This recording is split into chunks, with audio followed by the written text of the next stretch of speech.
Alors, mesdames et messieurs, bonsoir. Alors, pour ceux qui nous regardent, on a eu Baruch Hashem en cette veille de Kippour une épreuve toute particulière parce qu'on a des gens qui se sont déplacés pour venir assister au cours.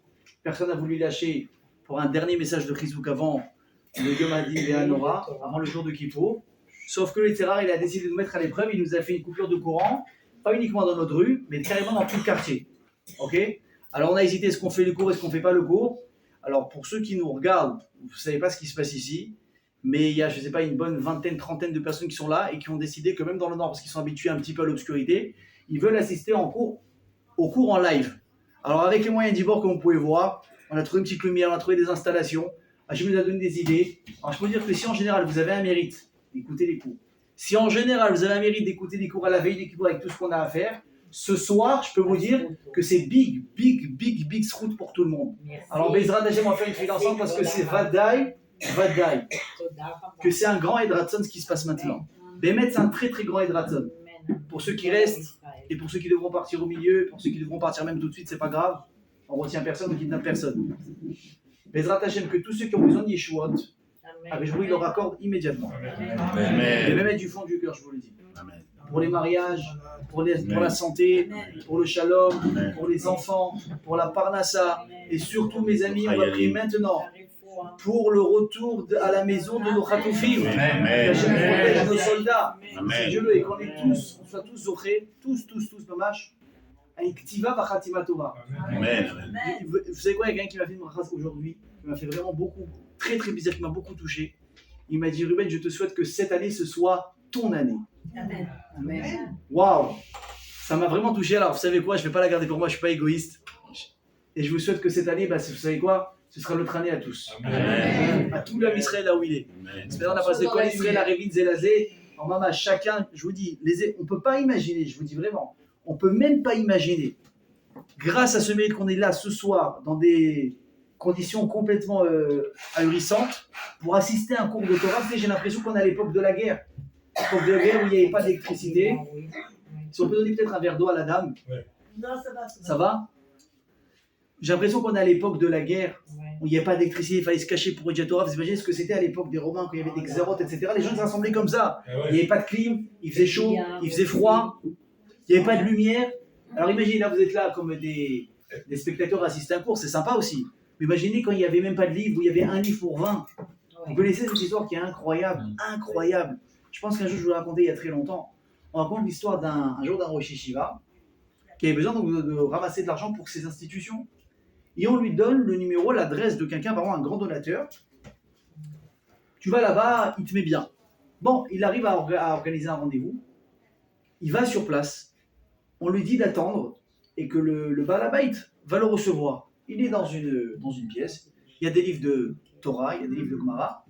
Qu'est-ce qu'il fait un Rosh Yeshiva ou quelqu'un qui étudie toute la journée? Qu'est-ce qu'il fait quand il a un moment de libre? Il étudie. D'accord? Déjà à l'époque, il n'y avait pas de téléphone. Même aujourd'hui, tu prends un rave qui se respecte quand il a un moment, tu ne vas pas le voir sur Instagram. Déjà, de 1, en général, il ne sait pas ce que c'est. De 2, même c'est ce qu'il sait, il fuit parce que c'est de la Touma à l'état pur. Je ne rentre pas dans les détails. Donc, en général, c'est pas là où il va traîner. Ni sur YouTube, ni sur Candy Crush. Ouais, les jeux aussi.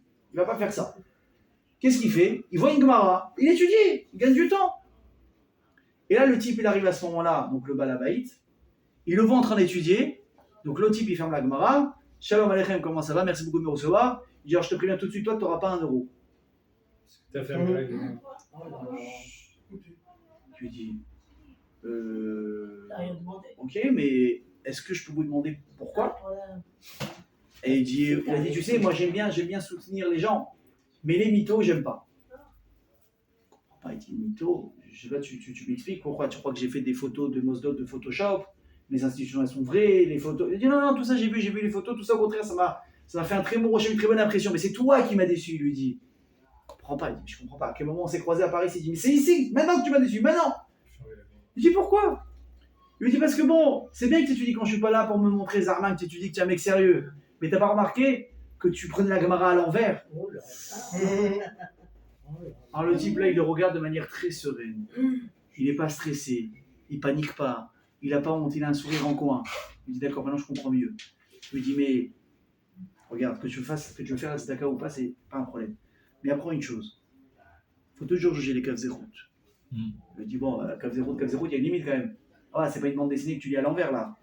Je lui dis, je t'explique. Il a dit, quand on était jeunes, nous, on étudiait dans un endroit où il n'y avait pas d'argent. Les livres, c'était non seulement une denrée rare à acheter, mais il n'y avait pas les impressions comme aujourd'hui. C'était un livre par ville, par village, peut-être par yeshiva. Donc comment ça se passait? Le Rav, il avait le livre, et tous les talmidim, on était autour de lui, on essayait de voir un peu ce qu'il y avait écrit. Dis-moi, ma place était toujours en face de la Gemara. J'ai appris à étudier la Gemara à l'envers. Vous imaginez le niveau des gens. Alors là, je peux vous dire que si le type il avait l'intention de faire un chèque, là, il a fait un méga chèque. Un méga chèque. Ça, je dis, alors ce soir, on est dans des conditions un peu bizarres. Je lui dis, si Hachem, il avait déjà prévu pour nous une bonne année, là, il va nous prévoir une excellente année. Et je profite, malgré l'obscurité, c'est pas grave, ça n'aura pas moins d'impact. Écoutez bien, mes amis, comme vous le savez, hier, on a eu les caparottes. Et je tiens vraiment à vous remercier. Je vous ai envoyé la vidéo, n'est-ce pas? Oui. Vous l'avez reçue. Et je suis très, très fier de vous parce que même ce qu'on a réussi à faire, ça a été incroyable. On a pu faire les caparottes. Je peux vous dire que ça a été très difficile. Il y a eu Baruch Hashem cette année beaucoup de monde qui ont voulu participer. Ça a été difficile parce que je peux vous dire la responsabilité de ne pas louper un seul nom, ni l'écorcher, ni Ben, ni Bat, et chacun du Blis avec des noms, je ne vous dis pas d'où ils sortent. On dirait qu'il y en a, ils sont venus, je ne sais pas, d'Inde ou je ne sais pas, du... Incroyable ce qui s'est passé. Et on a dû partir très tôt. 3-4 heures du matin, on est parti d'ici. On est allé jusqu'à Tzfat. On a travaillé pendant des heures. J'ai eu une équipe de choc avec moi. Ils ne sont pas tous présents.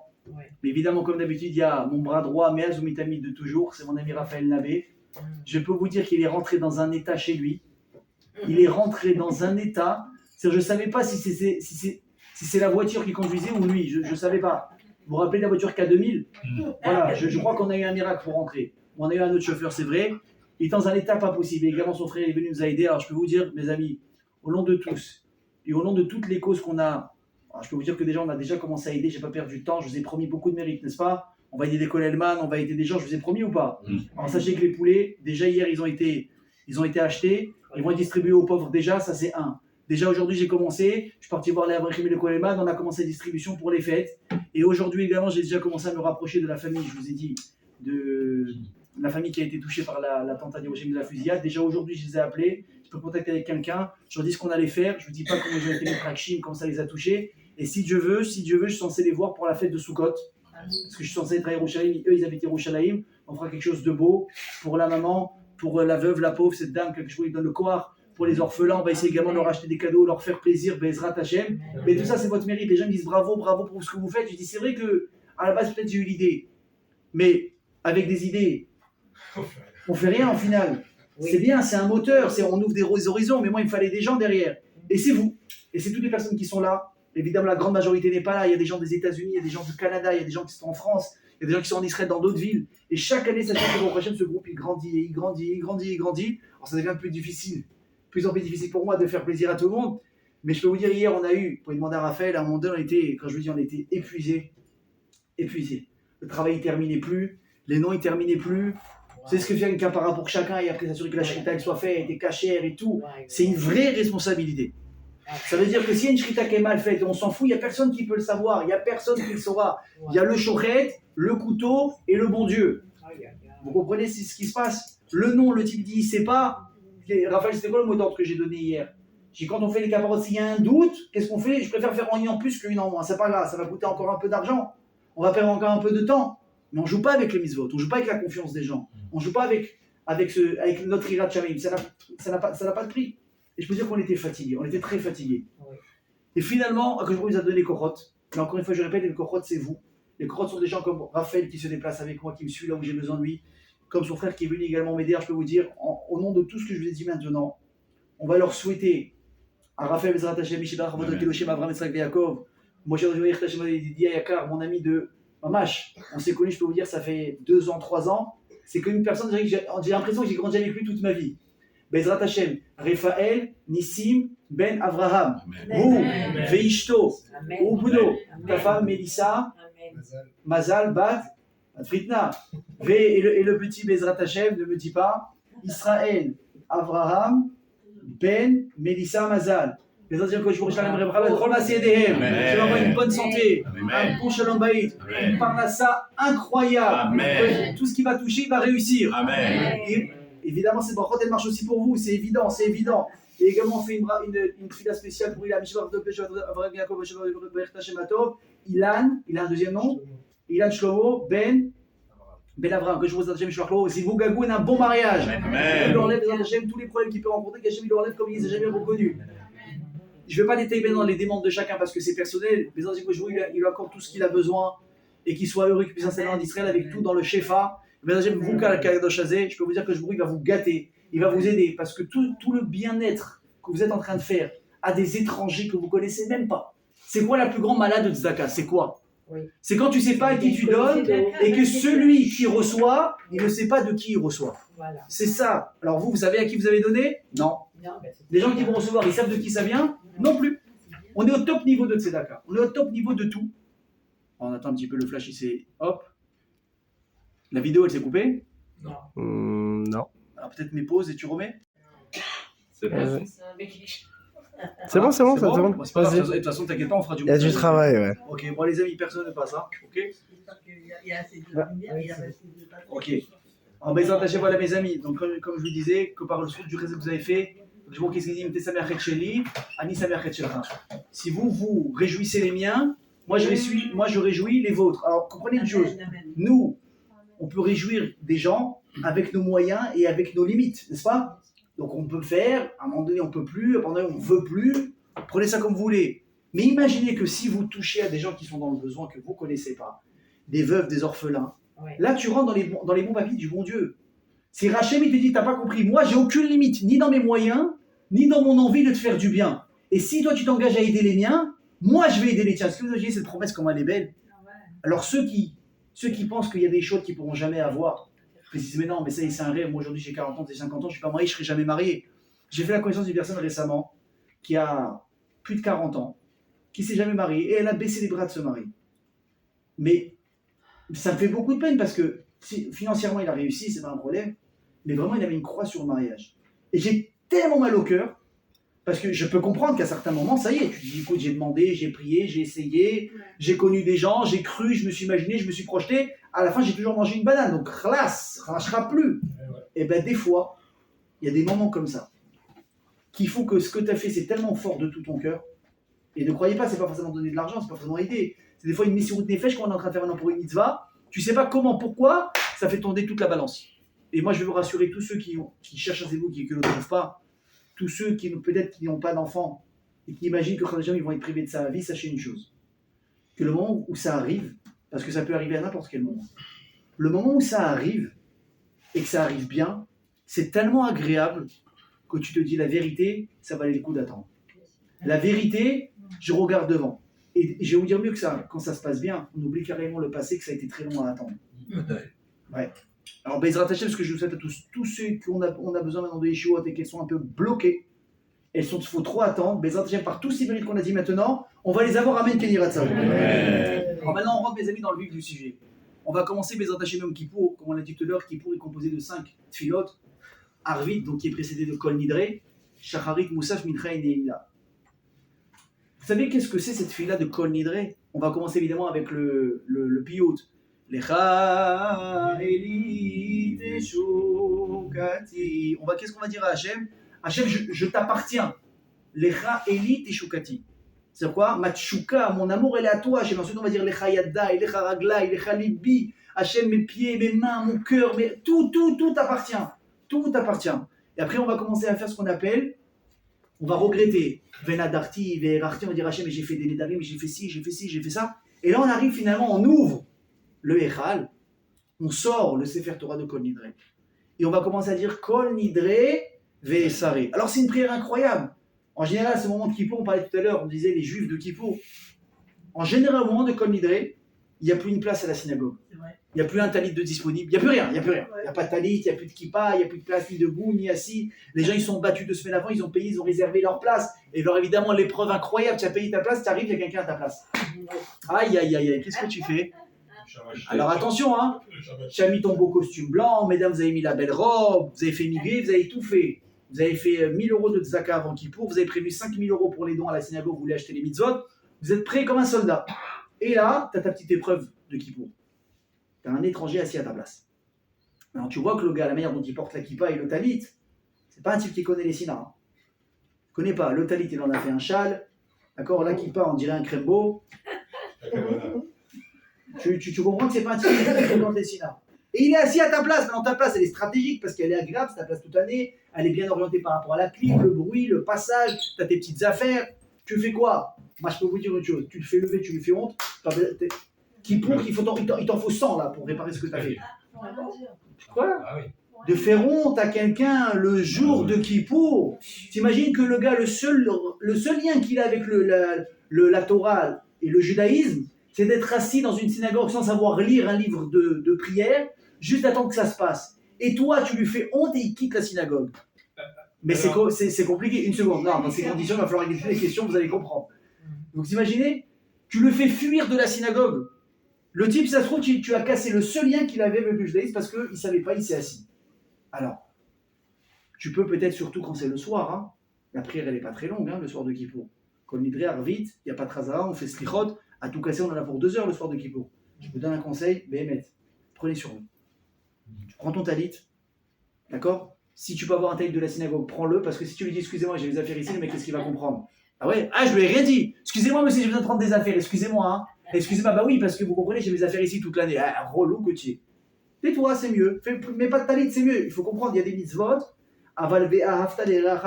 ne pas faire honte à quelqu'un, c'est au-dessus de tout. Mieux vaut que tu fasses la prière sans talit que de faire honte à quelqu'un. Non, tu peux dire, excusez-moi, je prends un talit, monsieur, c'est votre place. Pas du tout, c'est la vôtre. Pas du tout. Ce soir, à rigueur, tu dis, écoutez, ce soir, j'en ai pas besoin. À quoi le tu veux t'assurer ta place pour demain, je peux comprendre. Ce soir, il n'y a pas besoin, monsieur. À quoi le Ou tu sais quoi, tu veux rien dire, tu dis non, juste prendre quelque chose, j'ai une autre place, je vais être debout, j'ai mal à la jambe, j'ai une crampe, invente n'importe quoi, il fait un peu chaud ici, je préfère me mettre à la clim, d'accord? Qu'est-ce que tu fais le lendemain matin? Eh bien, tu viens un peu plus tôt et tu t'assois à ta place. Et à Kol Yebeseder, ok? Donc ça, c'est la première chose. Kol Nidre, c'est la prière avec laquelle on commence Yom Kippour. Et là, qu'est-ce qu'on dit à Hachem? En fait, c'est une sorte d'Atarat Nedarim, annulation des vœux. Hachem Kol Nidre, Ve'esare, tous les Nedarim et les Issour et les Jvoot et les engagements que j'ai pris, qu'est-ce qu'on fait? Hachem, tu me les pardonnes. Alors, c'est vrai que c'est important de commencer Kippour comme ça. Et moi, je vous pose une question. Vous ne pensez pas que au début de Kippour, quand la synagogue elle est pleine comme ça, on ne pourrait pas commencer avec autre chose? Peut-être des slichot, peut-être la tfila elle-même de Harvit, la première prière de Yom Kippour. C'est-à-dire qu'en Nidré, c'est quoi finalement? C'est Atarat Nedarim. Vous avez vu comment on fait Atarat Nedarim? On l'a fait avec de Rosh Hashanah. On fait l'Ishacharit, bon, il y en a 10 assis, le reste il est debout. On fait ça, on parle à moitié. Quand on a terminé, la moitié elle s'en va parce qu'elle ne veut pas s'asseoir pour prendre la place des autres. Ok? Kippour, c'est pareil. Ça va, on n'en a pas fait une grosse histoire. Et là, pourtant, quand on arrive à Yom Kippour, tout le monde est d'accord. Par quoi on va commencer? On va ouvrir un jour aussi Kadosh par la prière de Kol Nidre.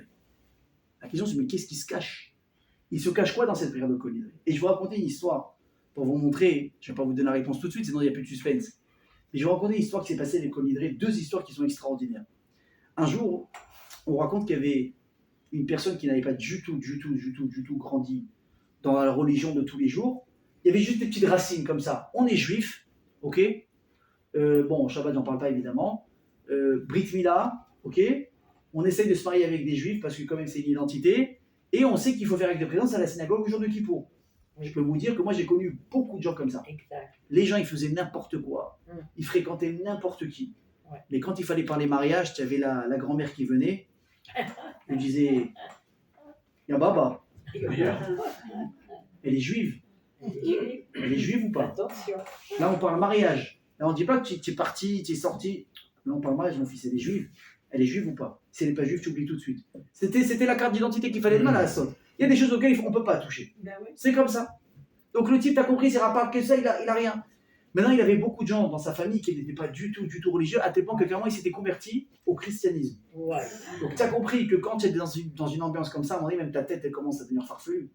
Et on raconte l'histoire que un soir de victoire, de débat avec eux, écoutez-moi bien, il a été persuadé que le ballon, il avait changé d'équipe. Ça y est, c'est fini, le judaïsme, c'est terminé, il faut arrêter d'en faire des caisses. Ils ont eu leur moment de gloire, c'était sympa. Maintenant, le peuple juif, il est trop faible et trop petit pour être le Haman Ifrar. Le peuple juif, c'est terminé, c'est fini comment on appelle ça, l'aura d'Israël de l'époque, et le Beth Amikdash, et tout le monde avait peur d'eux, et les guerres, ça va, ça y est, c'est fini, on est en galoute, c'est terminé. Aujourd'hui, le move à suivre, c'est quoi? C'est le christianisme.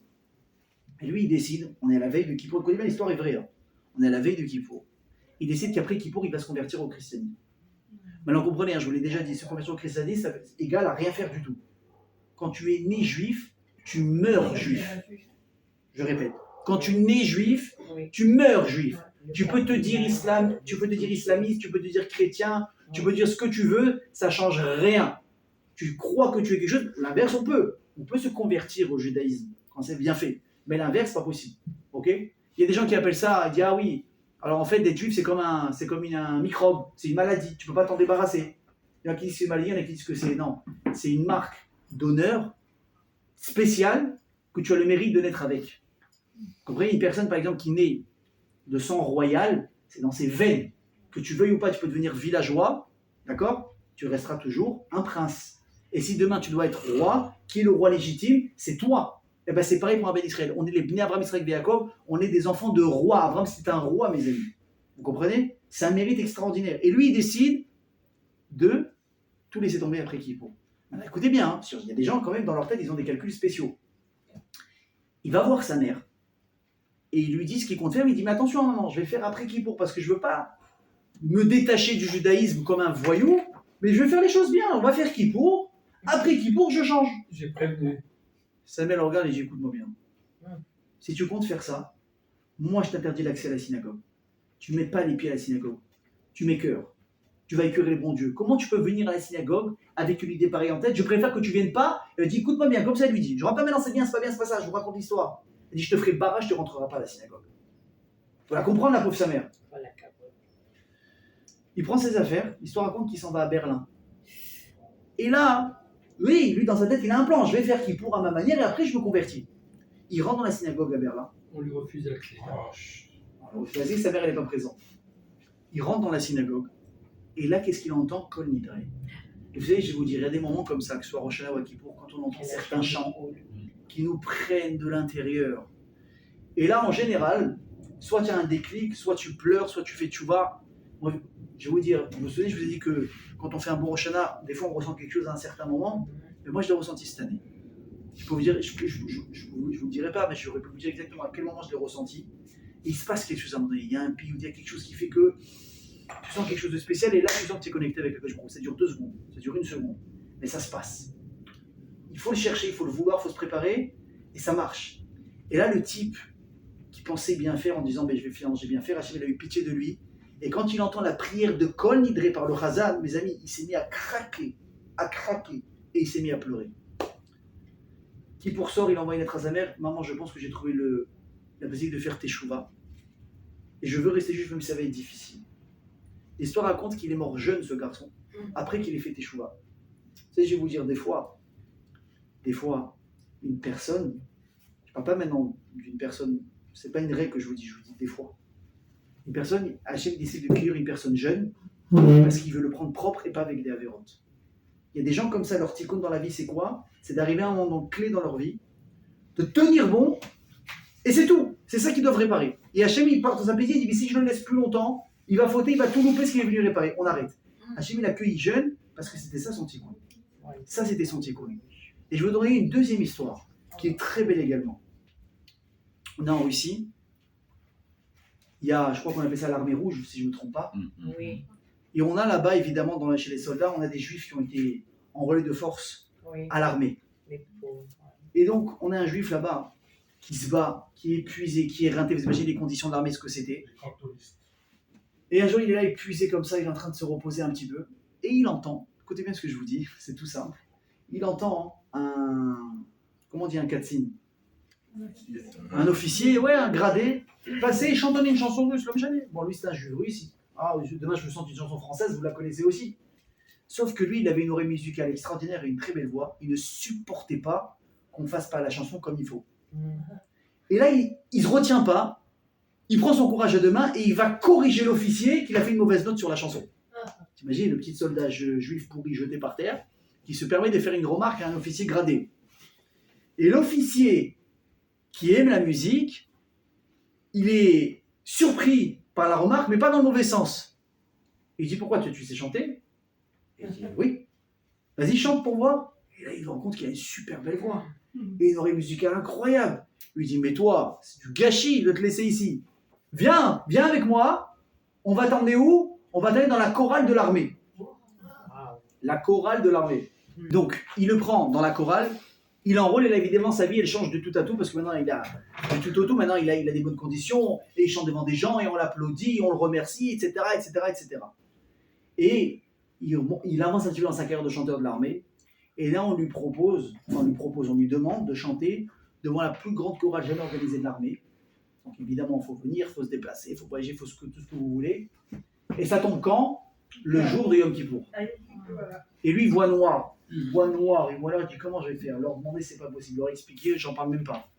Le jour de Kippour, la veille, il invente qu'il a un mal de gorge qui le rend complètement muet. Impossible, il peut pas parler, il peut rien faire. Qu'est-ce qu'on fait? On lui prend pas la tête. On l'exempte. Il reste au lit couché, maintenant il va jouer le jeu pendant moins 24 heures. Hein. Il est comme ça, il bouge pas. Ça va? Et là, au bout de quelques heures, il y a 3 officiers qui rentrent dans la chambre. Et il appelle, il lui dit, toi, viens avec nous. Toi, viens avec nous. Alors lui, il se lève, il fait un peu le malade, il sort, ils vont comme ça à l'arrière de la base, ils rentrent dans une forêt, ils disent, écoute-moi bien, on sait que tu n'es pas malade. Et on sait que tu ne veux pas chanter, tu n'as pas voulu chanter là-bas, parce que tu ne voulais pas chanter des chants goy, non-juifs, profanes, le jour de Kippour. Il lui dit, mais aujourd'hui c'est Kippour. Et nous 3, on est juifs. On veut que tu nous fasses la prière de Kol Nidre. Écoutez bien, l'histoire, elle raconte qu'il a chanté Kol Nidre. Et qu'il a vu 3 gradés, les plus durs qu'il avait vus dans l'armée, pleurer comme des bébés. Parce que c'était des juifs. Et ils ont craqué. Je vous dis, il y a des moments comme ça. Quand tu commences Rosh Hashanah, tu chantes Achot Ketana, tu arrives au Shofar, tu chantes Et Sha'arei Ratzon. Et tu fais ensuite la Kdusha, et chacun son moment. Et c'est incroyable. Alors, encore une fois, c'est vrai que c'est Meragesh. Il faut comprendre qu'est-ce qui se cache vraiment, mes amis, dans l'importance de Kol Nidre pour être capable d'ouvrir la prière avec ça de Kippour. Alors, il faut savoir qu'il y a une Mishnah qui est très intéressante, qui nous dit une chose qui va... Excusez-moi, ça va peut-être vous faire un peu peur. Ça va peut-être vous décevoir pour certains si vous pensez vous dédouaner de tout avec Kippour. La Mishnah, dans Maseret Kiddush, dit la chose suivante. Chayve chataot ve'asham vadai she'avar alehem yom ha'kippurim chayavim le'avi acharei yom kippour. Ça veut dire, quand tu fais une avera qui t'a obligé maintenant d'amener un korban et que tu passes Yom Kippour, tu vas dire quoi? Hé hé, ça y est, gros lot, je suis exempté. Vous vous souvenez à l'époque quand il y avait, je sais pas si ça existe encore aujourd'hui, quand il y avait un nouveau président qui est élu, qu'est-ce qui passait avec les amendes? Vous vous souvenez? Ah, ça existe encore aujourd'hui? Oui, c'est vrai. Ils l'ont enlevé, je crois. Moi aussi, j'ai pas entendu. Si, il y a encore. Il y a encore. Moi, je me rappelle d'une histoire, je rigole pas. C'était un membre de ma famille, Dieu bénisse, quand tu rentrais dans sa voiture, tu marchais sur les PV. Et je rigole pas, hein. Tu marchais sur les PV. Un jour, je me rappelle, ma mère, elle lui dit, mais je comprends pas, tu vas pas les payer un jour? Je dis, oh, t'inquiète pas, il y a les élections bientôt, là, ça va sauter. Ok? Donc tu dis quoi? Qui pour simplement, voilà, la grâce présidentielle, on est exempté de tout. Elle nous dit la Mishnah, Yom Kippour, c'est pas comme ça. Yom Kippour, ça fait des avérotes, Hachem il peut pardonner, mais ça ne va jamais t'exempter des obligations que tu as à respecter en termes de korban et des engagements que tu as pris sur toi à ce niveau-là. Le korban, même si ta faute est exemptée, tu dois venir après Kippour et apporter certains korbanos sur lesquels tu es chayav. Ça, c'est quelque chose qu'on ne peut pas échapper. Écoutez bien ce que je vous dis. Vous avez pris des engagements à la synagogue. Ouais, tu as fait le beau gosse l'année dernière. À Kippour, tu as acheté l'année Hila pour 10 000 euros, pour 5 000 euros. Tu as pris les droits de Kol Nidre. Tu as fait plein de choses, toute l'année, tu as promis. Arrive Kippour, qu'est-ce que tu dis? Bah, je suis désolé, mais je ne vais pas pouvoir assurer. On est exempté ou pas? Absolument pas. Absolument pas. Et c'est grave. Parce que tu rentres avec Kippour avec une dette sur la tête. Vous imaginez, je crois qu'il n'y a pas pire. Avec une dette sur la tête. Et je vais vous dire mieux que ça. Vous avez pris des engagements moraux envers les gens. Imagine, tu as un ami qui va monter une affaire et tu t'es engagé envers lui à l'aider pour son affaire. D'accord? Maintenant, il compte sur toi. Il a besoin de toi, il compte sur toi. Tu t'es engagé et tu l'as planté. Qu'est-ce qui se passe? En Bretagne, c'est un engagement. Et il est en train de flotter dans l'air là. Et toi, tu rentres à Kippour et il y a un engagement qui va venir et qui va t'embêter. Alors, sachez une chose, hein, c'est important. quand vous faites une mitzvah, il y a un malach, vous créez un malach. Un bon malach qui va dire plein de choses bien sur vous. Quand vous faites une avéra, vous créez également un malach. Mais ce n'est pas la même gamme. Ça, c'est un mauvais malach, un mauvais ange, un accusateur qui va venir casser du sucre sur vous toute la journée. Et non seulement c'est ça, mais sachez une chose, que les mauvais malachim, ils vous veulent du mal. Si tu passes au passage piéton, il va rien te faire un crochet pour que tu prennes la voiture qui passe. Il faut comprendre que ça marche comme ça. Un mauvais malach, il est là pour te faire du mal. Et Hachem, dans sa bonté, il dit, tu le touches pas. Ouais, mais regarde ce qu'il a fait. Il s'arrête pas. Imaginez, il y a quelqu'un que vous tenez en estime, et tu veux lui faire du bien, maintenant il y a un gars, tous les jours il vient, il te pourrit le gars. Il a fait ça, il a fait ça, il a fait ça, mais comment tu tiens les cibles, il a fait ça. Combien de temps tu peux tenir? 1 heure, 2 heures, 1 jour, 2 jours, 2 semaines. D'accord? On parlait de Raphaël tout à l'heure, j'ai une confiance aveugle en lui. Mais si demain quelqu'un il vient, il le pourrit du matin au soir, au bout de combien de temps il va réussir à mettre le doute dans la tête? Ça va prendre du temps, je vous rassure, ça va prendre du temps. C'est pourquoi ça va prendre du temps. Moi j'ai appris un truc dans la vie. Au lieu d'écouter les ragots, va confronter la personne. Et je peux vous dire, même si ça paraît évident, il y a plein de gens, c'est des idiots à ce niveau-là. On leur dit quelque chose, mais une fois, déjà le gars il doute, ça y est, le gars il remet en question, pourquoi, et il convoque, ouais, tu m'as pas dit que tu as fait, le mec il sait pas de quoi tu lui parles. De quoi tu parles? Oui, on t'a vu avec telle personne, tu as fait. Mais déjà demande-moi si c'est vrai, dis-moi, est-ce que j'ai entendu, est-ce que c'est vrai ou pas, va confronter la personne, mais à un moment donné, si le type il est là, il te prend la tête, tu craques. Et Hachem il dit ne le touche pas, oui mais Hachem regarde ce qu'il fait, regarde ce qu'il fait. Ça c'est quoi? C'est le fruit mes amis d'une mauvaise avéra. Enfin, une mauvaise avéra, d'une avéra tout court. Et toi tu arrives avec des engagements que tu n'as pas respectés, tu as déçu des gens, tu as fait de la peine à des gens, parce qu'ils t'attendaient, tu les as plantés, tu t'es engagé, tu t'es dit t'as ma parole d'honneur, oh là là, t'as tapé la main d'une personne, maintenant si tu l'appelles, tu dis écoute je suis désolé, je me suis engagé mais j'ai un problème, j'ai ça, tu expliques tes méfaillances la personne, c'est différent. Tu l'as expliqué, elle t'a pardonné, ok c'est pas grave, mais le type, tu peux encore l'aider, et tu fais le choix simple de le planter. Ça, mes amis, ça ne porte pas bonheur le jour de Kippour. Donc, qu'est-ce qu'il faut faire? Il faut essayer de ne pas arriver à ce stade-là. Et je vais vous montrer, mes amis, 2 exemples comme quoi l'engagement envers Hachem et envers les hommes, on nous attend de payer comptant. Le premier exemple, c'est quoi? C'est par rapport au bon Dieu. C'est avec Yaakov Avinu. Vous connaissez l'histoire. Yaakov, il s'enfuit de chez lui parce que son frère, il veut le tuer, il veut lui faire la peau. Et il est pris entre le marteau et l'enclume parce que sa destination, c'est qui? C'est son oncle Lavan, mais Lavan il est pire que Esav. Racha, Merusha, sorcier, Touma, ce que tu veux. Il part d'un fou pour aller chez un psychopathe. Mais il tremble. Et la seule chose qu'il a à faire, c'est lever les yeux au ciel et dire bon Dieu, regarde. Hein, vous connaissez ce moment-là où tu te rends compte que tu n'as personne à part Hachem, oui ou non? Il n'y a personne à part Hachem, ni ton père, ni ta mère, ni ta femme, ni ton mari, ni tes enfants. Personne. Et là tu fais les yeux et tu dis Ya Rabbi. Tu dis voilà, regarde, toi et moi, on va être très simple. Il n'y a que toi qui peux m'aider. Si tu me fais ça, alors je te promets quelque chose. C'est comme le type un jour qui cherchait une place de parking. C'est la veille de Shabbat. Dans une heure, c'est Shabbat, il ne trouve pas, c'est l'heure de pointe. Les mamans, elles viennent ramasser les gosses à l'école, donc ça sort de partout. Et c'est il n'y a pas une place, il dit Hachem, si tu me fais trouver une place, je te promets, je fais la kippa. Hachem, si tu me fais trouver une place, je te promets, je fais Shabbat. Hachem, je mange caché. Et là, il tourne, et à chaque tour, il rajoute un engagement. À la fin, il est devenu Chabad, le gars. Oui.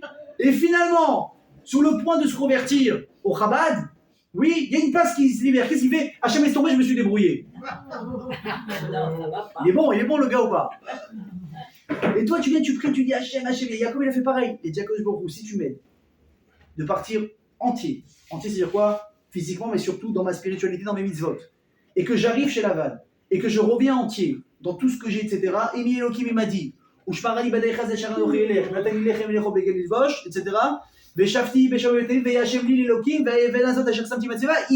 Il dit quoi? Là où je suis maintenant, je m'engage à faire un misber pour toi en remerciement, en reconnaissance.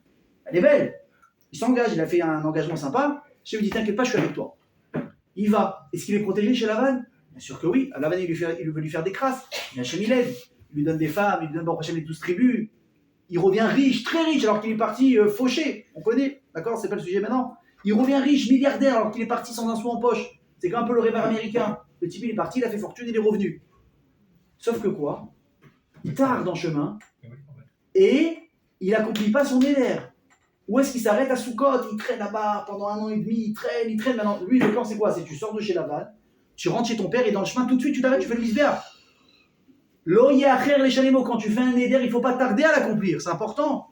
Et Chazal disent qu'une des raisons pour lesquelles il a eu le Nisayon avec Dina, où la pauvre sa fille, elle s'est fait violer, elle a été punie, c'était un appel de phare pour lui en disant hé, t'as donné une parole que t'as pas respectée. Vous imaginez? Il a été touché directement parce qu'il n'a pas respecté sa parole à Hachem. Quand il a vu ça, Yaakov, tout de suite il a pris ses affaires, il est parti à Bethel et il a fait là-bas le Bisbéar. Ça, c'est par rapport à Hachem et par rapport aux hommes alors.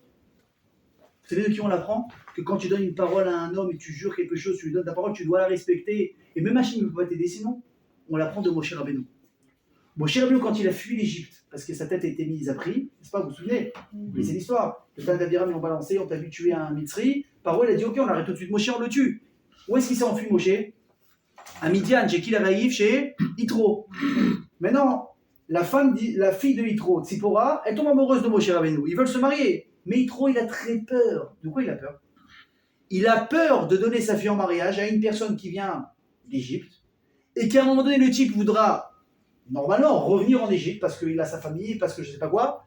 Mais il a peur qu'il se fasse arrêter, qu'il soit mis à mort, peut-être lui et sa famille, donc sa propre fille. Il ne veut pas donner sa fille à Moshe Rabbeinu en mariage. C'est normal ou pas? Le mec, il est wanted. Non, tu étais cherché par Interpol, je ne vais pas te donner ma fille. Oublie-moi. Et Moshe, qu'est-ce qu'il va faire?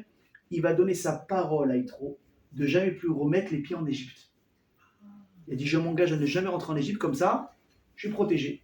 Ouais, demain tu vas chercher aux États-Unis, à moins s'il y a des accords d'extradition, mais tu vas au Mexique, tu es tranquille, ils ne peuvent pas venir te chercher là-bas. D'accord? Il dit, je te promets que je ne retournerai plus jamais en Égypte, tu peux me donner ta fille, être tranquille. Yitro, qu'est-ce qu'il lui dit? Et une parole avance avait une vraie valeur. Hein. Il lui dit, ok, deal. Il lui donne sa fille. Moshe, il l'installe à Midian. D'un coup, qu'est-ce qu'il lui dit à Hachem? Il faut que tu ailles en Égypte. Alors c'est Hachem qui lui dit va en Égypte. Mais Moshe, il est bloqué. Il dit à Hachem, avec tout le respect que je te dois, j'ai un problème, j'ai donné ma parole à qui? À qui? À un idolâtre.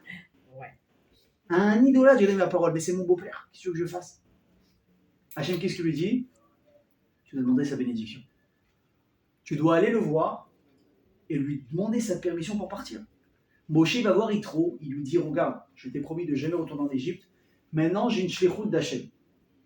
Maintenant Hachem lui demande, est-ce que tu m'autorises à aller en Égypte? Et Yitro lui a dit, tu as ma bénédiction, vas-y. Bon, évidemment, il est parti seul la première fois, d'accord? Mais il va y aller, mes amis, il va y aller. Maintenant, il a peur, Yitro, tu m'as dit que tu vas jamais y aller, finalement après il va amener sa femme, il va amener ses enfants, on ne sait pas comment ça peut se passer, il peut mourir. Ça, c'est la preuve que quoi? Que quand tu donnes une parole, tu ne peux pas l'enlever. Et je vais vous dire plus que ça. Chazal, ils disent qu'il y a une signification très très mystique. Quand vous donnez la parole, vous prenez un engagement. La Gemara dans Masechet Tanya, où tu la connais, elle raconte l'histoire incroyable, mais elle est folle, hein, l'histoire, d'une fille, d'accord, un jour qui se baladait près de chez elle, elle avait soif, elle s'est approchée d'un puits pour prendre de l'eau, et qu'est-ce qui s'est passé? Elle est tombée dans le puits. Personne ne l'a vue, personne ne l'entend, et elle crie, aidez-moi, sauvez-moi, aidez-moi, sauvez-moi, personne ne l'entend. Et un jour, il y a un jeune garçon qui passe. Et il entend une voix, il dit, qui c'est? Il dit, ah, je suis là, je suis bloqué. Il regarde, il voit que la fille, elle est jolie. Maintenant, encore une fois, ils sont jeunes, hein. Il voit qu'elle est jolie. Ouais. Alors, qu'est-ce qu'il y a? Il n'a pas des yeux pour voir. Si, mais enfin, c'est la seule chose qu'il voit. Il voit une fille dans l'eau. Vous voyez, alors, vous allez écouter la suite, vous allez comprendre. Il lui dit, tu veux sortir? Il dit oui. Il lui dit, est-ce que tu t'engages à te marier avec moi? Ouais, l'histoire est un peu bizarre, mais elle est vraie. Et la fille, elle dit, mais bien sûr, oui, je m'engage, rien que sans moi d'ici. Il dit, mais vraiment, c'est pas pour... Il dit, non, je te promets, je me marierai avec toi. Ok. Il attire de l'eau, enfin du puits. Et il la prend. Et là, quoi? Il y avait une belette qui passait et le puits qui était là. Et il a dit quoi? Il dit, voilà, ça, c'est les deux témoins qu'on est promis l'un à l'autre. C'était bien l'histoire. Les années, elles passent. Ouais, les années, elles passent. Elle se rappelle qu'elle s'est promis à quelqu'un. Elle l'attend, sauf que lui, il n'en a rien à faire. Il a rencontré une fille sur une application, tac, on y va. Et il se marie avec cette fille. Ouais, bon, application, vous avez compris, on parle d'un chidour. Okay, il se marie avec cette femme. Maintenant, la femme, elle est gentille, elle a des bonnes midotes. Et ils ont un premier enfant. Le premier enfant, comment il meurt? En étant mordu par une belette. Et ils ont un deuxième enfant, ce enfant, comment il meurt? Il tombe dans un puits et il meurt. Quand la mère, elle voit ça, donc sa femme, elle dit, attends, c'est impossible, c'est pas normal. S'ils étaient morts, tragédie d'une mort naturelle, je veux bien, mais deux incidents aussi improbables que ça, qu'est-ce qui se passe? Moi, j'ai rien reproché. Et là, le type, il réfléchit, il se rappelle de son engagement qu'il avait à la vie, parce qu'elle s'est engagée, mais lui aussi s'est engagé, il dit, on se mariera tous les deux. Et c'est un peu qu'il avait pris qui en témoin? Une belette et un puits. Rabotai, ha'azinu ha'shamayim va'adabera, vetishma ha'aretz imrifi. Dis Moshe Rabbeinu, pourquoi je prends un témoin, le ciel et la terre, que vous avez accepté la Torah, et que vous êtes engagé à la respecter, à l'appliquer, pour deux raisons. Premièrement, parce qu'eux, ils sont éternels, moi, je suis éphémère, je vais mourir. Vous allez dire, bah, il n'y a plus de témoins, c'est premièrement, mais surtout, parce que Yada Edim Tiebo Barishona la Hamito, quand on avait un témoignage de témoin qu'une personne avait fait une affaire qui était Chayav Mita, qu'est-ce qui mettait les mains en premier pour lapider une personne? Les témoins, c'est vous qui avez parlé, c'est vous, à cause de vous, il y a la sentence, vous participez en premier jusqu'à l'accomplissement de la sentence. Il dit aujourd'hui, les témoins, c'est qui? Vous avez accepté la Torah, le ciel et la terre. Si demain vous ne la respectez pas, cette Torah, ce seront les premiers à vous condamner. Il n'y aura pas de pluie. Il n'y aura pas à manger qui va sortir de la terre. Vous comprenez l'importance? Le type, quand il a vu ça, et il a pris conscience de son engagement, sa femme, elle a libéré, elle a dit, quitte-moi, on ne sera jamais heureux ensemble. Tu es promis à quelqu'un d'autre. Finalement, il est reparti se marier avec la première. Ils ont vécu heureux, ils ont eu beaucoup d'enfants, mais je rigole pas, c'est une happy end l'histoire. Mais regardez ce que c'est l'importance d'un engagement. C'est pas stable. Vous dites à quelqu'un, oui, je ferai, oui, j'essaie, etc. On ne peut pas rigoler avec ça. C'est pour ça qu'il dit le Shulchan Aruch. Sarich le Isaër, écoutez bien, c'est une halakha. Chez Lo Yadour Shum Davar, il ne faut jamais faire de quoi de neder sur rien. Il dit, même si tu veux promettre de l'argent à la synagogue, tu les as pas. Tu les as pas. Tu dis, mais je vais les avoir. Attends que tu les aies. Et après, tu dis, c'est bon, bah, demain, je vous amène 200 chèques. Mais si tu les as pas, ne joue pas à ça. Parce que si déjà un jour tu les as pas, tu imagines que tu as fait un éder maintenant et tu ne peux pas les donner. Donc, Rabotai, vous comprenez que quand on arrive à Yom Kippour, on va demander pardon sur des avérotes, c'est bien. Mais si tu arrives, tu as déjà des flèches qui sont tirées sur toi parce que tu as fait des nédarim, tu as pris des engagements et il y a déjà des mauvaises xérotes qui pèsent sur ta tête, comme on a raconté maintenant. Yom Kippour, ça ne va pas t'épargner. Donc, qu'est-ce que tu dois faire en priorité? Te libérer de tout ce qui plane sur toi. Et attention, je précise quelque chose, c'est hyper important. Les Atarat et Darib, ça marche sur quoi? Uniquement sur des engagements que tu as pris et que tu as oubliés. C'est-à-dire que tu n'as plus de souvenir de ce que tu as dit. Parce que si tu as en tête un engagement, le Atarat et Darib, il ne marche pas. Il faut aller voir un Chacham, et te faire avec le Neder, et qui va trouver dans ton engagement une faille à laquelle tu n'avais pas pensé au moment du Neder, et là, il peut t'en dispenser peut-être. Vous avez compris comment c'est compliqué? Donc si tu arrives, tu dis, roi d'Hachem, si je regarde entre l'année dernière et cette année, je pense que mes engagements, je les ai accomplis. Mais si j'ai pris un engagement dont je ne me rappelle pas et que tu peux m'en exempter, qu'est-ce que je te demande? Qu'il soit annulé. Nul est non avenu. Sinon, comment je peux commencer Kippour? Vous avez compris? Ça, c'est déjà la raison pour laquelle la première prière avant tout, ce sera toujours quoi? Yom Kippour. Maintenant, il y a un autre petit pirouche qui est très sympathique là-dessus. C'est que quand tu dis Kol Nidre Ve Esare, quand tu dis Hachem tous les Nedarim qui soient annulés, vous savez de Nedarim de qui on parle? C'est pas des nôtres. C'est ceux de qui? Du bon Dieu. On l'a dit à Rosh Hashanah quand on a ouvert le Echad, Leolam Adonai Devacha Nitzav Bashamay. Combien de fois on a répété? Bravo, c'est bien, vous avez été attentifs. Vous aussi, vous avez compté pour être sûr que le rabbin ne se trompe pas ou pas? Qu'est-ce que veut dire cette phrase? On traduit Léolam Hachem, toujours Hachem, Devarecha, ta parole, Nitzav, elle est tenue, Bashamaim. Ça veut dire quoi? Ça veut dire quoi? Oui, moi j'ai dit quoi? Oui, Bashamaim dans les cieux. Mais ça veut dire quoi? Hachem, tu sais quoi? Hachem, toi tu as une parole? On sait qu'Hachem il a une parole. Non. Hachem, si Hachem, il y a une mauvaise xéra sur le Ham Israël, alors Nitzav Hachem garde-la dans le ciel et ne la descend pas sur terre sur nous. Épargne-nous. Les Olam Hachem Devarecha, les mauvaises paroles, Nitzav Hachem gardées dans le ciel. Et quand on arrive le jour de Kippour, qu'est-ce qu'on dit Hachem? Kol Nidre Hachem, pas les nôtres, les tiens. Si Chaz Veshalom, il y a des mauvaises xérotes sur la Israël, on te demande à Kippour de quoi? Que Kol Nidre Vesare, tout ça, là, Chéririn, Bela Kaimin, Hachem, on te demande de ne pas les accomplir, annuler. Écoutez bien, on demande à Hachem, tu t'es engagé à faire des choses, parce qu'on mérite Chaz Veshalom. Vous savez, je vous ai dit qu'aujourd'hui, j'ai pris contact avec la famille de la victime de la fusillade de Yerushalayim. J'ai appelé quelqu'un qui le connaît très très bien.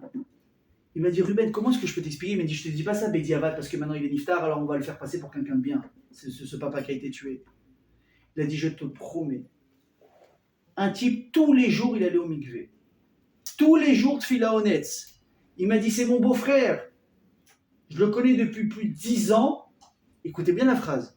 Jamais je n'ai pu parler avec lui de la shonara, et jamais je n'ai pu parler de futilité. Torah. Oh, pendant 10 ans, c'est pas le mec qui fait le mytho pendant un mois, parce que c'est le nouveau beau-frère qui rentre dans la famille, il veut l'impressionner. 10 ans, mikvé, tfila honnête, pas de la shonara. savez ce qu'il m'a raconté? Il m'a dit que quand ils étaient dans les shivas, d'accord, il y a les éboueurs de la rue qui travaillaient, ils ont vu donc des gens venir, rentrer, sortir, ils ont fait une tente. Ils ont dit qui est mort? Qui est décédé? Ils l'ont dit, c'est Yosef David. Il c'est qui Yosef David? Il dit Yosef David, il était comme ci, comme ça. Je dis quoi? Lui? Tu savais ce qu'il a fait, ce type-là? Tous les jours, quand il nous voyait, tous les jours, Toda Rabba Lachem al Mashatem aussi. Merci beaucoup pour ce que vous faites. Et il m'a dit, le type, il m'a dit, Ruben, quand les éboueurs ils ont vu que c'était lui, les éboueurs ils se sont mis à pleurer sur le trottoir qu'il était niftar. Mais ils ne le connaissent pas. Ils ne le connaissent pas. Comment c'est possible que des gens pareils, un type comme ça aussi intègre, il est pris? Je peux vous dire, hein, moi j'ai aucun doute, qu'il y a des très mauvaises xérotes qui pèsent sur l'âme Israël. Hachem il prend des neshamot les plus terrorotes, et il dit voilà, ça va représenter 5 millions, 100 millions, 10 millions. On ne comprend pas les cheshbonot d'Hachem, c'est compliqué, c'est très compliqué. Mais quand on voit la situation dans laquelle on se trouve actuellement, les guerres qui se préparent, les menaces à droite, à gauche, l'autre qui va envoyer de l'aide à Meter à Gaza, attention vous arrêtez les bateaux, hop, on envoie un destroyer, on envoie des bateaux de guerre et ça, et à l'ONU. Ça commence à chauffer, on ne sait pas où on va, c'est un délire. On se dit attention, qui pourrait nous prépare quelque chose, sous côte, on ne sait pas, préparez-vous au truc. Ça fait très peur, on sent qu'on est en train de partir en sucette toute cette histoire. Et Hachem il est là, il essaie de protéger, on dit Hachem, on a besoin de quoi, comme si tu t'es engagé, chas v'shalom. Parce qu'on mérite des mauvaises choses. Alors qu'est-ce qu'on fait? On te demande s'il te plaît d'arrêter et d'effacer absolument tout. Amen. Maintenant on va rentrer Béhémet Rabotai dans le message ultime de Kippour, c'est peut-être le plus important. Et c'est avec ça que je vais vous rentrer à Kippour quand vous allez rentrer en prière de Kol Nidre. Je vous ai raconté une fois l'histoire. Je sais que je vous l'ai raconté. Un jour d'un chassid qui voulait aller voir son admour, qui a été le admour de Rouge. Et en chemin pour aller voir son admour, il s'est arrêté dans une petite auberge. Et le soir, l'auberge, elle a été prise d'assaut par des brigands. Et là, on commence à rentrer, on commence à prendre en otage le propriétaire, on rentre dans les chambres, on commence à les piller. Et là, le Rosh Hashodedim, le chef des brigands, il rentre dans la chambre et il tombe sur ce chassid-là, qui est en train de faire Tikkun Kratzot. Alors au début, évidemment, il s'en fout, il est déchaîné, mais quand il regarde le chassid, il connaît le chassid. Maintenant, t'as compris, il fait 1m90, 200 kg, il est tatoué partout. Comment tu s'est croisé? Et là, le pauvre chassid, il tremble de tous ses membres, il dit, mais t'es tombé sur le gars, j'ai rien à te donner. Et là, il lui dit, mais tu me reconnais pas? Je le regarde, je dis attends, soit il me prend pour quelqu'un d'autre, et ça m'arrange, soit il est complètement fou. Il lui dit on était à la yeshiva ensemble. Waouh. Yeshiva ensemble, de quoi il me parle? Oui, j'y vais ensemble. Il dit regarde comment je vais bien, comment il est. Et là il dit son nom. Il n'en revient pas. Il dit mais bien sûr je me rappelle toi à la yeshiva. On s'assied sur les mêmes bancs, on mangeait la même bouffe. Qu'est-ce qui est passé? Il me dit écoute-moi bien, je me suis marié, j'étais à Vrère. Il a dit je manquais un peu d'argent, j'essaie de galérer un petit peu à gagner ma vie. Et un jour il rentrait dans l'auberge, là où j'étais, il a dit j'habitais chez mon père, à l'époque ça se faisait beaucoup. On se mariait à l'époque. On habitait près des parents, près des beaux-parents, on mangeait chez eux, n'est-ce pas? C'est eux qui nous entretenaient, les gens n'avaient pas d'argent. Donc quand un beau-père il avait un peu les moyens, il disait quoi? Tu mangeras à ma table tous les jours, c'était ça avant la dot. Une personne quand elle avait les moyens, elle faisait vivre sa fille et son gendre. Il dit mon père, il m'a dit toi c'est du la Torah, moi je t'entretiens. Il a dit bon à un moment donné j'ai quand même besoin d'argent. Mon père il a commencé à vieillir, on a commencé à prendre un petit peu l'auberge, on avait besoin d'argent. Il a dit un jour il y a des brigands qui sont arrivés à table. Ils ont commencé à se disputer comment partager le butin et ça commence à prendre des proportions. Ma femme elle a entendu ça. Elle m'a dit écoute regarde, je sais pas, je la sens mal, ils commencent à se disputer et tout. Peut-être tu devrais intervenir, toi tu as la tête claire, tu sais comment ça fonctionne et tout, à la fin machin. Bon peut-être tu fais le shalom entre eux et voilà, on va éviter la casse. Il dit ok, excusez-moi, je vous ai entendu, est-ce que je peux donner mon avis avec un avis extérieur? C'est quoi l'état de chacun? Moi je dis comme ça, moi et là il tranche et tout le monde adore. Waouh, il a raison, c'est bien, on n'avait pas pensé à ça, il a raison en fonction de ça, tu vois comme ça, et ils acceptent. Et il le remercie, il lui donne de l'argent. Bon, fin de l'épisode. Un mois après, ils reviennent. Ah, la vérité de se dire qu'on a besoin de toi encore, tu nous as beaucoup aidé, voilà, on a encore un problème. Si je faisais avec plaisir, il a encore les arguments de chacun. Non, je suis désolé, c'est lui qui a raison, toi tu prends temps, et tout le monde accepte. Et ça devient une habitude, Il commence à connaître le groupe, il commence à connaître les petits secrets. Et de plus en plus, ils sont embourbés là-dedans, ils ne pouvaient plus faire marcher l'arrière. Et un soir, on vient le chercher. On lui dit qu'on a absolument besoin de lui pour un coup. Viens, on a besoin de toi et tout. Il dit non, je veux pas ça. Il dit bien sûr, tu viens avec nous, tu sais exactement ce qu'on va faire, tu peux nous balancer, viens. Il n'a pas le choix, il les accompagne. Et malheureusement, ça tourne mal, le cambriolage dans lequel il est. Et lui-même, il a, par inadvertance, tué quelqu'un. Il ne savait plus comment s'en sortir. Il est rentré dans la bande, jusqu'à un moment, carrément, il est devenu le chef des brigands. Imaginez. Je vous avais dit une fois, la différence c'est quoi entre une mitzvah et une avera? Mitzvah goreret, mitzvah, avera goreret, avera. Une mitzvah on entraîne une autre, et une avera également on entraîne une autre. Ça on sait, juste là je vous apprends rien. Je vous l'avais déjà dit, c'est quoi le problème d'une avera? C'est pas uniquement ce qu'on a mal fait, mais c'est ce que l'avera elle a fait en nous. Sachez une chose, après une avera tu n'es plus la même personne. Et pas en bien évidemment. Après une avera tu n'es plus la même personne. Parce qu'elle t'a abîmé à l'intérieur. Elle t'a changé. Elle t'a fait du mal. Et maintenant, elle te laisse un goût que tu as envie de retrouver. C'est très difficile. Hein. C'est très très difficile. Donne une cigarette à quelqu'un qui n'a jamais fumé. Il va dire, mais je ne comprends même pas comment on peut avoir envie de fumer.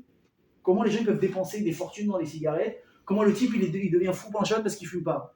Mais parle à quelqu'un qui est addict à la cigarette. Vous voyez, vous avez déjà essayé d'arrêter de fumer quelqu'un qui a besoin de cigarette, mais il a les mains qui tremblent. Il a les mains qui tremblent, je ne parle même pas de drogue et des choses comme ça. L'addiction, c'est horrible. La vera, c'est une addiction. Tu l'as fait, maintenant tu te dis, bon, c'est vrai qu'une cigarette, je sais pas, je pose une question aux gros fumeurs.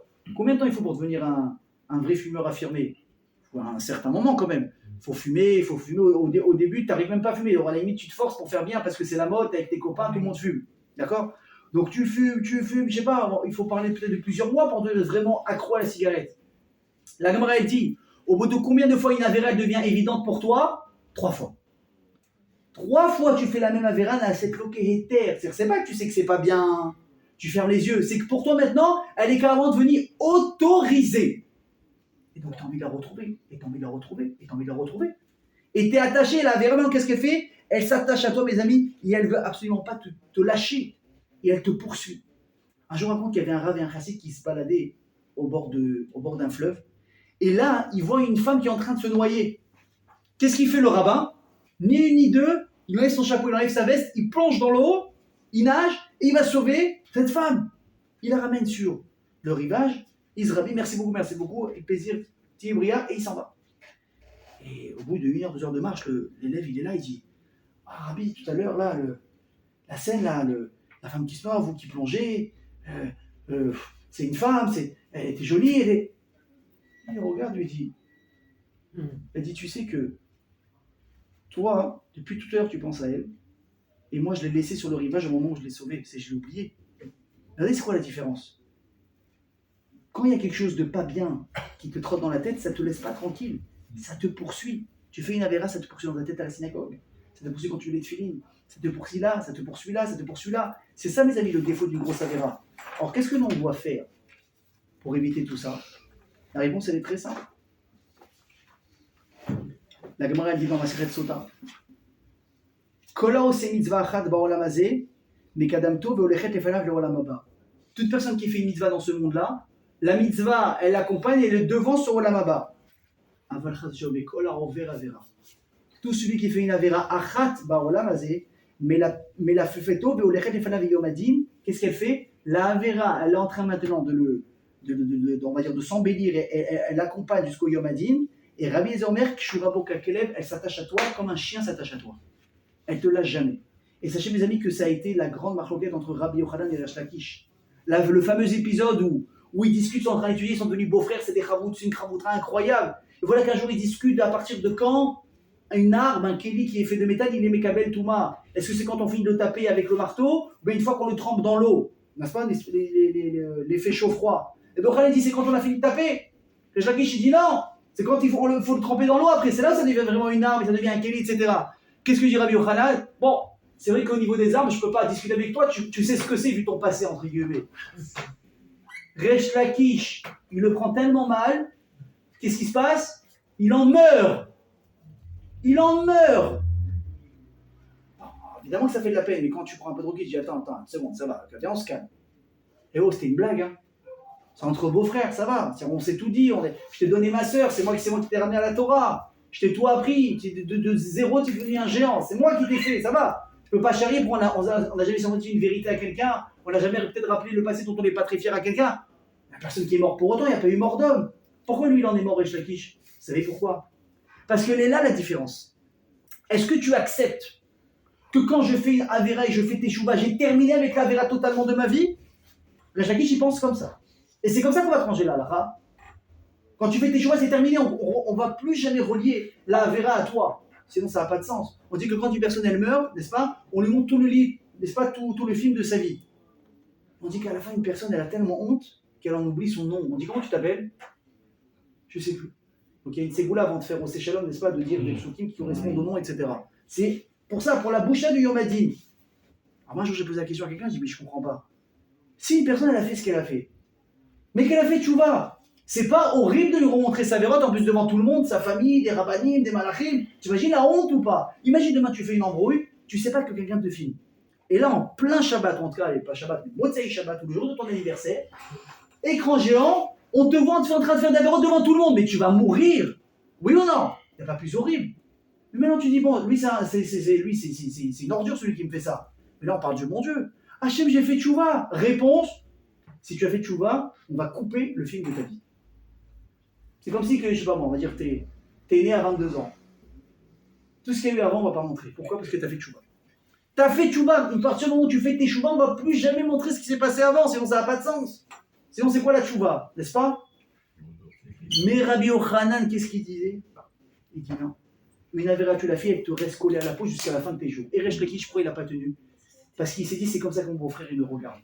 Mon beau-frère, avec tout le niveau que je peux avoir, tout la tchouva que j'ai pu faire, tout la Torah que j'ai pu emmagasiner, il me regarde comment? Toujours comme un tzaddik Adamit Racham, avec un passé qui me colle à la peau. Il a dit, je peux pas supporter son regard sur moi. Il est mort de tristesse. Mais il n'aura pas eu raison, Rabbi Yochanan. Parce qu'on tranche comme nous, comme Resh Lakish, tu fais tes tchouva, mais vraiment tes tchouva. Et je vous dis, c'est quoi la teshuva, mes amis? C'est au moment où tu prends un engagement sur toi, Hachem, je t'assure, je regrette tellement que je ne vais plus recommencer. Tu es tellement honnête que même si tu refais dans 3 mois la vera, mais au moment où tu l'as fait, tu étais tellement honnête que même le bon Dieu peut témoigner que tu n'avais vraiment pas l'intention de la recommencer. Ça, c'est teshuva. Ou bien, tu sais quoi, en autre teshuva, quand tu as l'occasion de refaire une avera, et tu es dans encore tes moyens, ta force, tout, et que tu résistes alors que tu aurais pu la faire de la même manière et que tu ne l'as pas fait, je me dis, c'est bon, ça, j'accepte. Il a vraiment pris sur lui, il va recommencer dans 3 mois, ça n'a rien à voir. C'est un nouveau truc, c'est pas l'ancien. Donc mes amis, écoutez bien ce que je vous dis. Quand on fait la prière de Kol Nidre, qu'est-ce qu'on dit? Kol Nidre ve Essaré. C'est quoi Essaré? On traduit ça par Yisourim, c'est quoi? Par les interdits. C'est pas ça. Essaré, c'est quoi dans les Chot Shabbat, les sorts Kesher? C'est quoi? Non. C'est quoi? Ça veut dire c'est défaire. C'est-à-dire que quand on fait des avérotes, mes amis, il y a des menottes qui se sont mis à nous maintenant. Il y a des liens qui nous tirent vers le bas. Il y a des choses qui nous ont emprisonnés de l'intérieur. C'est quoi? C'est ce goût. C'est ce souvenir qui ne nous quitte pas. C'est ce qui nous rappelle constamment vers la avérote. Et ça nous tire vers le bas parce que qu'est-ce qui se passe? On a tellement de souvenirs dans la tête. On a tellement pris de mauvaises habitudes. On a tellement fait de choses qui nous donnent envie de les recommencer. Vous savez ce qui se passe? Eh ben, on a jeté l'éponge de faire tes choix. On dit je ne suis pas capable de faire tes choix. C'est pas possible. C'est pas possible. Mais qu'est-ce qu'il dit à Kosh Borou? Qu'est-ce qu'on va dire à Hachem? Hachem Kol Nidre Vesare, tous ces liens. Quand on dit Kol Nidre Vesare, on demande à Kosh Borou, tous ces liens, tous ces menottes, toutes ces chaînes qui me retiennent au Averot, tout ce dont j'arrive pas à me le défaire pour faire Teshuvah, la Sherin Vela Kayamin. Il faut que tu les annules. Il faut que tu coupes ces chaînes qui me rattachent au Averot. Pourquoi? Ça rappelle-vous une chose, Rabotai. Le juif, c'est comme un lion. Vous avez déjà vu un lion? Il est là, il est peinard. Il est assis, il baille. Je sais pas, il enlève les mouches, je sais pas ce qu'il fait, il fait rien. En combien de temps il démarre, le lion? En 1 seconde, il est passé de je fous rien au plus grand prédateur de l'histoire. C'est la force du lion. En 1 seconde, il est passé de rien à tout. Vous voyez, aujourd'hui, une voiture, on dit, elle fait du 0 à 100 en 3 secondes, en 4 secondes. À Botaï, un juif, c'est un lion. Tu peux dormir, tu peux être par terre, tu peux être couché dans des avérotes. Parce que tu es retiré par des liens. De tout, Hachem t'a donné les forces de quoi? De te relever, de faire tes chouvas et de changer. Et tu peux te relever. Ah, mais j'ai des chaînes. Hachem, je veux tellement faire tes chouvas, mais je te demande pardon. Je pense encore à la vraie que j'ai fait la semaine dernière. Ou que j'ai fait il y a 1 mois. Elle est encore là dans ma tête. C'est ça qu'on va demander à Yom Kippour, mes amis. Pas uniquement tes chouvas. Bien sûr, on va faire ces on va faire. Mais Hachem, le pire, c'est quoi? C'est pas la vérote que je veux plus faire. C'est la vérote que j'ai déjà faite. Elles font partie de moi maintenant. Maintenant, j'ai envie de les refaire. Et j'arrive pas à m'en détacher. On a l'occasion, le jour de Yom Kippour, à l'entrée de Yom Kippour, par ces prières extraordinaires qui paraissent simplement comme un Tarat Nedarim, mais c'est plus profond que ça. Hachem, tu vas me défaire de tous mes souvenirs de la vérote, de tous ces résidus, de tous ces mauvais goûts que je trouve bons, mais je sais qu'ils sont mauvais. Et quand est-ce qu'on arrive à se rendre compte de la vérité? C'est le soir de Kippour, c'est à Rosh Hashanah, c'est quand on a vraiment comme ça le chauffard, on est en blanc, on est en talit, et là on se met à pleurer, mais qu'est-ce qui se passe? Qu'est-ce qui se passe? Ma Neshama est en train de se réveiller, Hachem. Mais pour ça, j'ai besoin que tu m'aides. J'ai besoin que tu donnes ce coup de pouce et que tu vas prendre tes ciseaux spirituels, divins, et tu vas casser ces chaînes qui nous rattachent vers le bas. Et c'est comme ça, mes amis, qu'on va réussir à faire tes chouvas. Alors, Bezrat Hashem, cette année, vous allez rentrer avec cette idée. À Kol Nidre, à la synagogue. Et quand vous allez dire Kol Nidre, Vesare, Hashem, Menedarim, Télédarim, on les annule, les mauvaises choses, on les annule. Mais surtout, ces liens qui nous rattachent au Averot, couplés. Et bien, on va tous zocher, Bezrat Hashem, faire des chouva shlema pour Akash Baruch Hu, et veli kater, veli chatem, les chaïm, tout le shalom, amen, tine ratzon, et ma chatima tova à tous, et tout la kavod. עם ישראל חי, אם לא נשכח תמיד להיות